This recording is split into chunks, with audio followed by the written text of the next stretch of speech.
अध्यक्ष महोदय, मैं आपका धन्यवाद देना चाहता हूँ। प्लीज अध्यक्ष महोदय, अध्यक्ष महोदय, अध्यक्ष महोदय, अध्यक्ष महोदय, मैं आपका धन्यवाद देना चाहता हूँ। आज मुझे एक बहुत महत्वपूर्ण समय पे मुझे बोलने का मौका मिल रहा है। अध्यक्ष महोदय, मैं अभी भारतीय जनता पार्टी के माननीय सदस्य को भी सुन रहा था, उनके वरिष्ठ सदस्यों को भी और माननीय मंत्री जी को मैंने सुना है,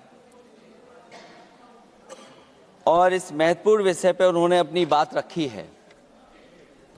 समाजवादी पार्टी महिला आरक्षण के पक्ष में है और समाजवादी पार्टी का इतिहास रहा है कि हम लोगों ने हमेशा महिलाओं को आगे बढ़ाने के लिए काम किया है। हमारे नेता जिनकी विचारधारा पे हम लोग आगे बढ़ रहे हैं, डॉक्टर राम मनोहर लोहिया, उन्होंने हमेशा जेंडर जस्टिस और सोशल जस्टिस की बात की है।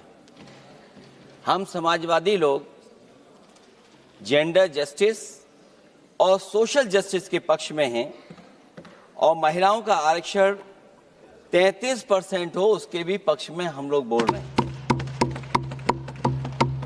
और ये लड़ाई हमारी निरंतर चल रही है और कहीं न कहीं आरक्षण हमारी पीढ़ी के आह्वान को और मजबूत कर रहा है।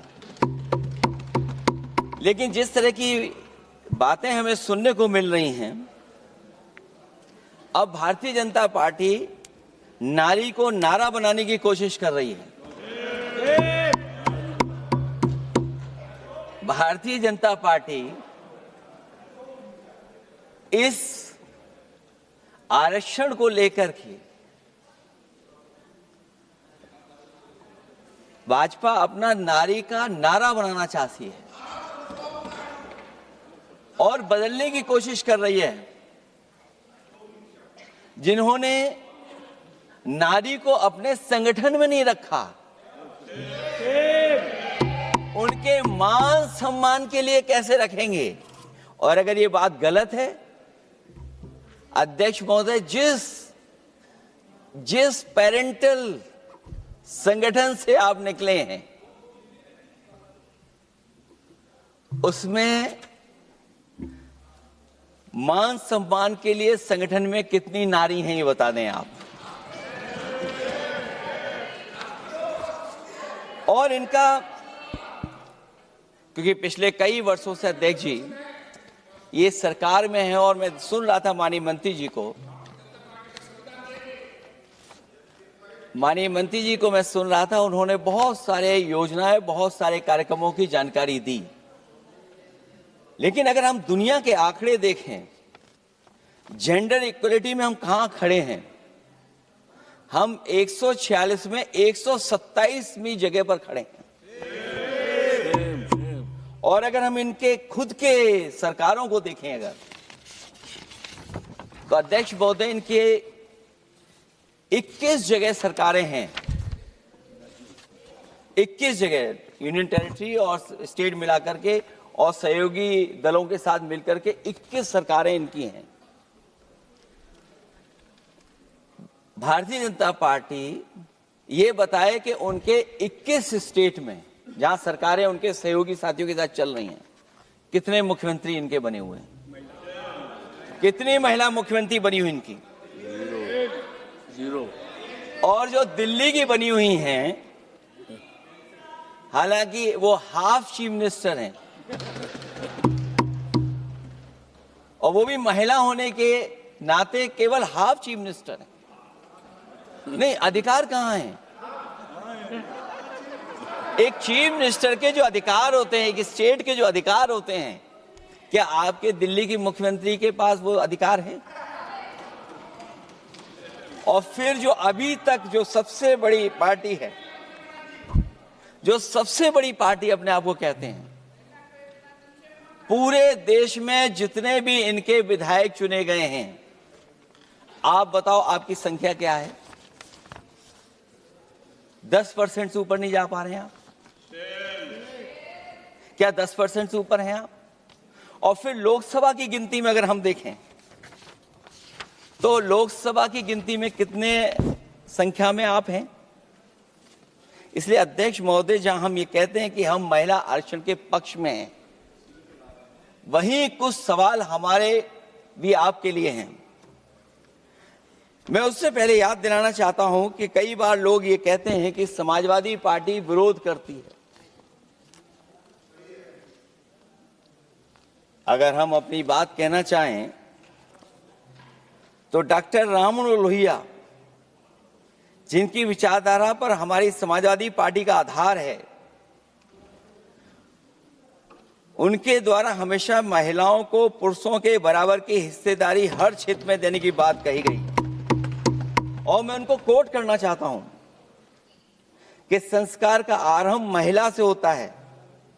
यदि महिला जागृत है तो पूरा समाज जागृत हो जाता है। ये लोहिया ने हमारे जिस विचारधारा पे हम लोग चल रहे हैं वो हम आपको बताना चाहते हैं। जब तक महिलाएं राजनीति में नहीं आएंगी, सामाजिक क्रांति अधूरी रहेगी।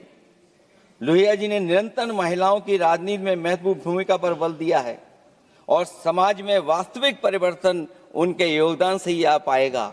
इसलिए मैं याद दिलाना चाहता हूं अध्यक्ष महोदय, उत्तर प्रदेश में पंचायत में सबसे पहले आरक्षण महिलाओं के लिए लागू करने का काम समाजवादी पार्टी ने किया।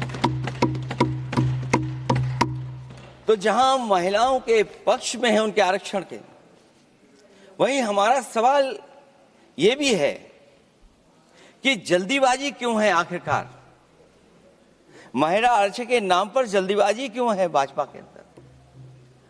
सच तो यह है कि भाजपा जनगणना को टालना चाहती है, और जनगणना को टालने का मतलब है कि जाति जनगणना को टालना चाहते हैं। और जाति जनगणना इसलिए टालना चाहते हैं क्योंकि वो आरक्षण का सवाल उठेगा। जो भाजपा उनके संगी साथी कभी भी देना नहीं चाहते हैं आरक्षण। भाजपा को ये भी अच्छी तरह याद है कि पीडीए में ए का मतलब आधी आबादी है, मतलब महिलाएं भी पूरी की पूरी उसमें गिनती में आती। एक बड़ा चुनावी सच ये भी है कि भाजपा की चुनावी घपलेबाजी अब पूरी तरह से भंडाफोड़ हो गई है। जो एसआईआर आप लेकर के आए थे अध्यक्ष महोदय, उत्तर प्रदेश में हम लोगों ने बड़े करीब से देखा एसआईआर। वो कहने को तो एसआईआर था, लेकिन सच्चाई में वो एनआरसी का रूप था। और एसआईआर के मामले में जिस तरीके से वोट काटने का काम शुरू हुआ, मैं बधाई देना चाहता हूं अपने पीडीए प्रहारी और संगठन के लोगों को जिन्होंने वोट बचा लिया। जब पहली गिनती में हम लोग बचाने में कामयाब हो गए तो अध्यक्ष महोदय, भारतीय जनता पार्टी फॉर्म 7 को लेकर के आई और फॉर्म 7 उन्होंने ऐसे बांटना शुरू किया, उस घपले को भी हम लोगों ने पकड़ लिया। और जब उस घपले को पकड़ा तो पता लगा फॉर्म 7 बंद हो गया उत्तर प्रदेश में। फॉर्म 7 से कोई वोट काटा नहीं गया।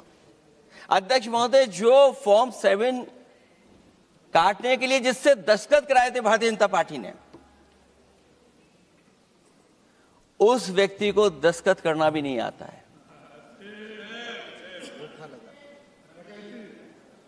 अध्यक्ष महोदय, जो एसआईआर के बहाने फॉर्म 7 लेकर के आए थे, जो फॉर्म 7 दस्तखत करा करके वोट काटे जा रहे थे उत्तर प्रदेश में, जब पकड़ा गया, हम लोगों को जानकारी मिली, हम लोगों ने उसको प्रेस के सामने लेकर के आए और चुनाव आयोग को शिकायत की।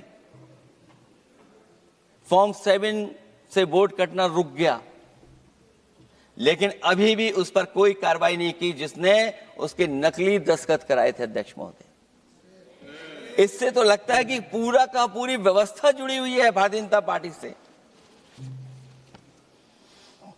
और धीरे धीरे जो भारतीय जनता पार्टी की सरकार चली है, हेरा फेरी हम लोग पकड़ लिए, भाजपा की कलई खुल गई और उसके समर्थक और वोटरों का आकार पड़ने लगा। जब तब भाजपा निराशा के इस दौर में उभरने के लिए बिल लेकर के आ रही है। ये भारतीय जनता पार्टी का जो वोट कम हो रहा है, असली लक्ष्य अध्यक्ष महोदय वोट है, सत्ता में रहना है। इसलिए आरक्षण को लेकर के आए हैं। भाजपा की यही राजनीतिक चाल रहती है। जब पुराने लोग ये समझ जाते हैं कि भाजपा किसी की सगी नहीं है, तो हर बार भाजपा कुछ नए लोगों को अपने लुभाने जुमलों में फंसाती है। इस बार भाजपा महिलाओं को लेकर ये पुरानी चाल चल रही है, लेकिन सफल नहीं होगी, क्योंकि सबसे ज्यादा दुखी तो महिलाएं ही हैं। भाजपा की कमीशन खोरी और चंदा वसूली की वजह से जो महंगाई बढ़ी है, उससे उनकी रसोई सूनी हो गई है। रही सही कसर सिलेंडर की, बेतहाशा बढ़ती कीमतों ने पूरा कर दिया है। यह अध्यक्ष महोदय मैं इसलिए कह रहा था कि माननीय मंत्री सिलेंडर की याद दिला रहे थे।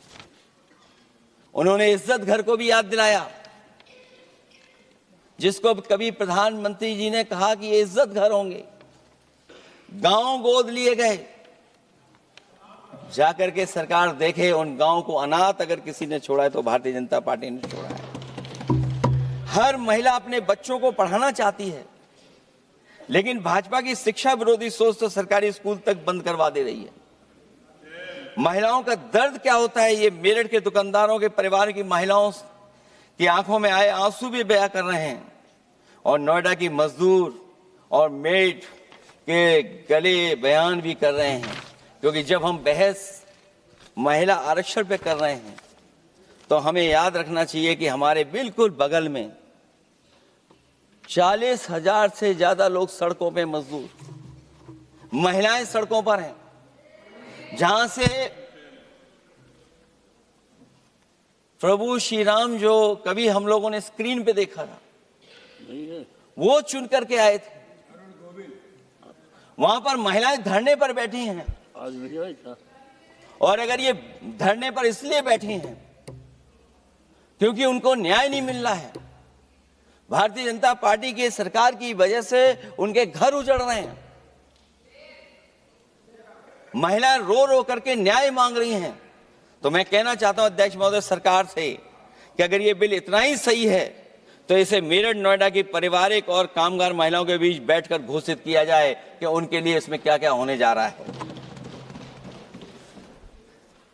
हम महिला आरक्षण के साथ हैं, पर उस भाजपाई चालबाजी के खिलाफ हैं, जो एक साजिश के तहत की जा रही है। भाजपाई और उनके संगी साथी देश की सबसे बड़ी आबादी के वर्ग, मतलब पिछड़े वर्ग की महिलाओं के बारे में चुप्पी साधे बैठे हैं।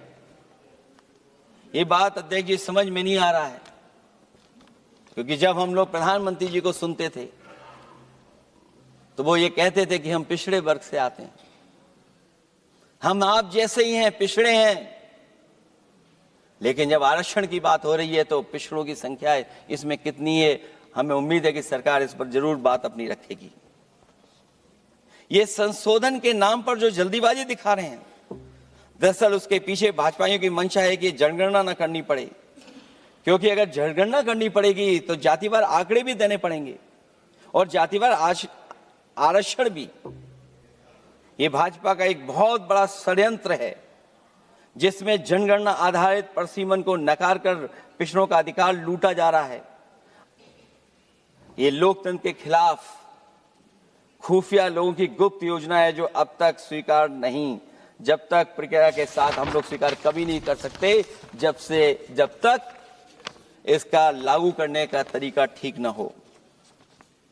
अगर पिछड़ों की आबादी कम से कम अगर हम गिन लें कि 70%, 80% से ज्यादा है, अध्यक्ष महोदय अगर हम उनको 66% मान लें, तो इनकी आबादी कम से कम पिछड़ों की 33% होगी, आधी आबादी की जनसंख्या, जिनके हक की बात तो है ही नहीं इसके अंदर। इसका मतलब यह हुआ कि पिछड़े वर्ग की 33% महिलाएं,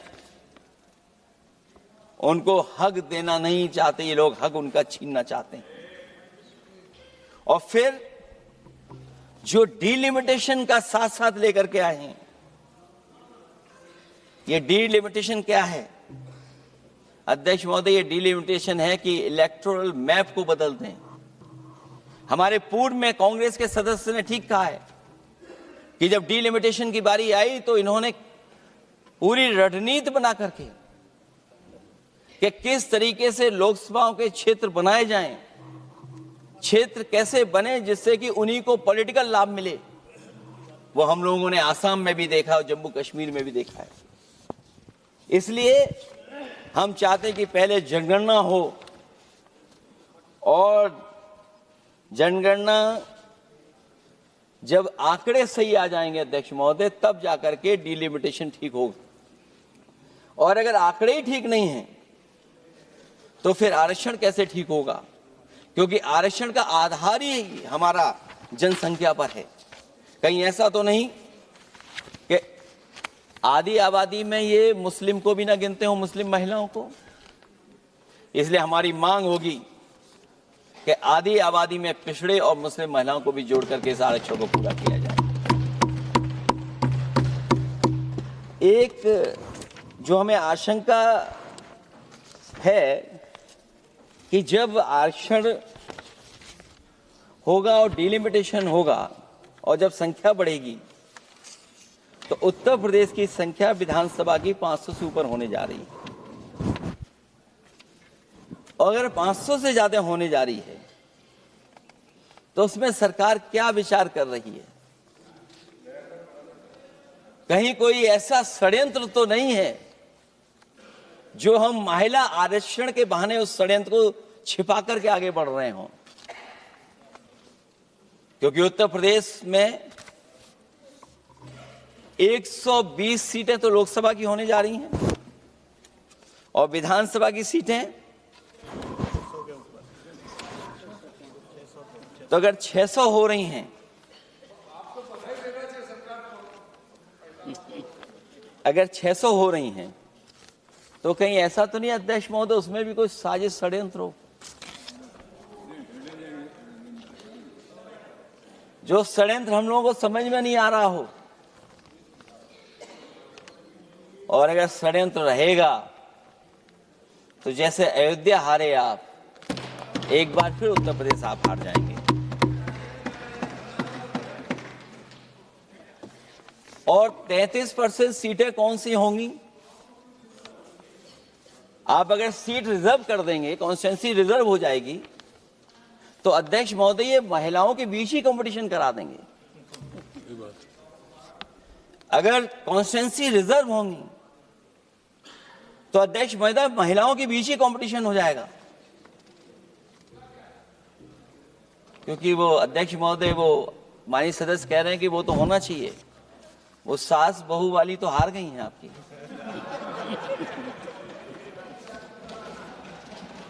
तो अगर पार्टी को ये मौका मिलेगा तो न केवल कंपटीशन से हम बच सकते हैं बल्कि संख्या महिलाओं की लड़ने की ज्यादा होगी।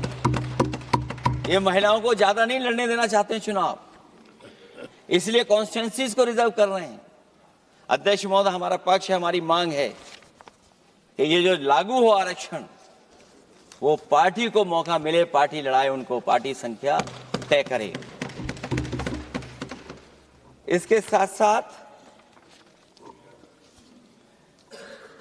जो रोटेशन वाला है इशू, स्वाभाविक है कि जब हम एक क्षेत्र से लड़ते हैं अध्यक्ष महोदय तो एक भावनात्मक अटैचमेंट बनता है वोटरों के बीच में।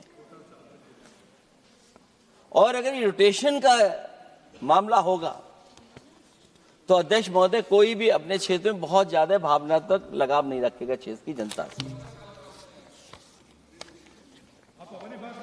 तो अगला क्षेत्र की सोचने लगेगा कि अगला क्षेत्र हमारा क्या होगा। इसलिए हम इसके भी खिलाफ है अध्यक्ष महोदय कि रोटेशन नहीं हो। हम रोटेशन की प्रणाली के खिलाफ हैं, इसके पक्ष में हम लोग नहीं हो सकते।